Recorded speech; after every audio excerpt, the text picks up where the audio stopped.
Point 1. In Japanese schools, the teachers are the ones who move from classroom to classroom for every lesson, and the students stay in the same room all day. What does this mean? Well, I would say first of all, it could be very easy to make new friends because you're with the same group of students for the entire day. So you see each other all day, every day, so obviously it can be much easier to make friends. One teacher is assigned to each classroom as a homeroom teacher. That teacher basically serves as your counselor and even another parent. During the course of the year, the homeroom teacher is going to do things like conduct a home visit, actually visit your home to see what your study habits are like, and they'll do individual counseling for you to see how you are doing at school. And then when you're like a third grader getting ready to graduate, they will definitely help you in preparing for high school entrance. Point 2. Very few Japanese teachers can communicate in English. Even English teachers. Why is that? Especially since Japan teaches English in its public school system. Well, the reason is, in Japan, for a person to become a certified licensed English teacher in the public school, they actually are not required to actually be able to communicate in English. They don't have to have any spoken proficiency in it. The only requirement that they have is to just be able to teach its grammar. As a result, you have potential English teachers in university, and all they study is just how to teach English grammar. They don't spend any time like overseas immersed in an English environment. So as a result, when they become English teachers, they didn't acquire any speaking skills. This results in Japanese English teachers just basically teaching all their lessons in Japanese, and the students don't acquire any speaking practice. Another thing is that some teachers can actually feel offended if they are spoken to in English. They think, well, this is Japan, so we all speak Japanese, so as a student in a Japanese school, you too have to speak Japanese. It can be a little frustrating, even for me. So if you find yourself in a Japanese school, you're going to find that English may not actually be as welcome as one may think.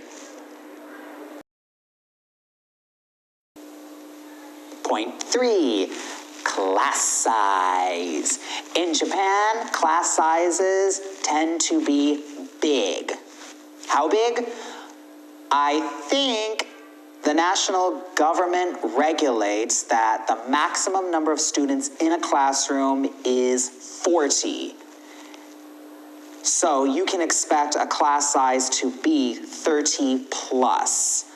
I have yet to visit a classroom in a Japanese middle school that had less than 30 students. But I do think that in the near future, the government is planning on lowering class size, but I have no confirmation about any of that. Having a large class can be difficult for a teacher because the more students there are, the more troubling it can be, especially with classroom management because you have so many students and just one teacher. But at the same time, having a large class size can be beneficial socially for the students because if you've got a lot of fellow students in the classroom, then you have a greater possibility of making a large number of friends. Point 4, the role of a teacher. In Japan, in many cases, a teacher can actually be more of a parent than a parent. What do I mean by that? Lots of times, the teacher, especially the homeroom teachers, are considered responsible for their students both in and out of the classroom.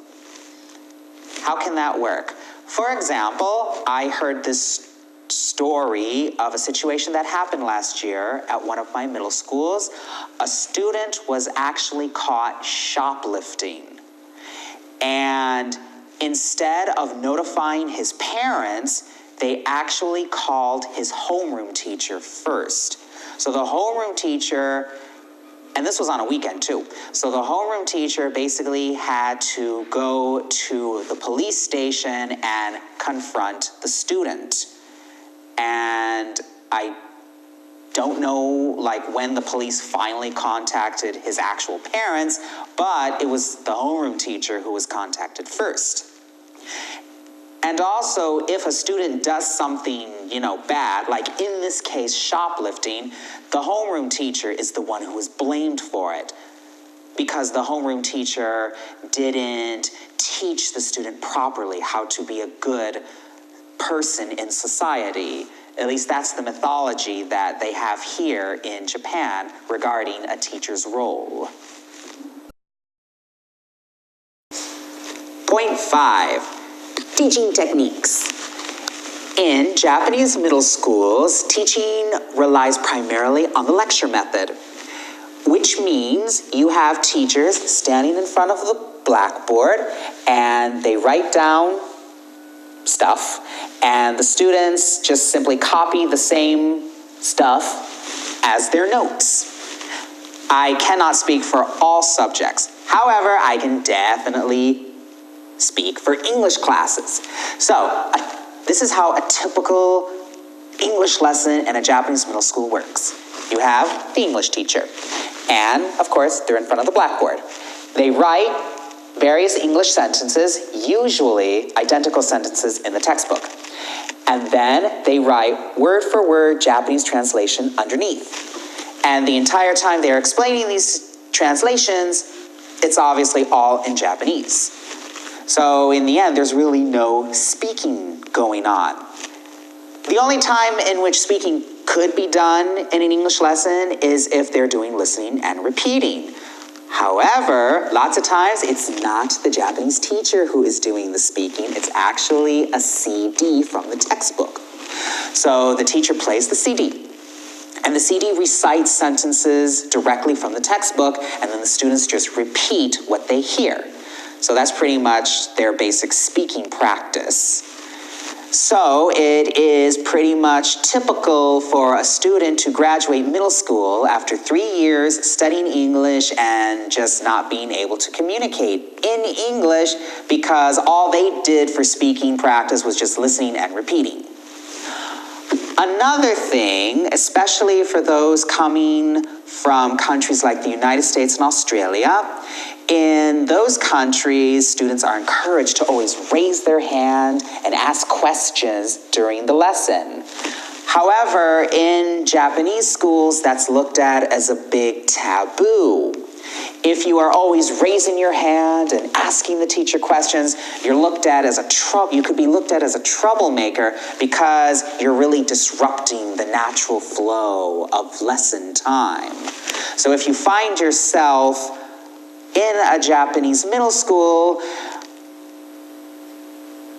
just use caution when you want to ask a question.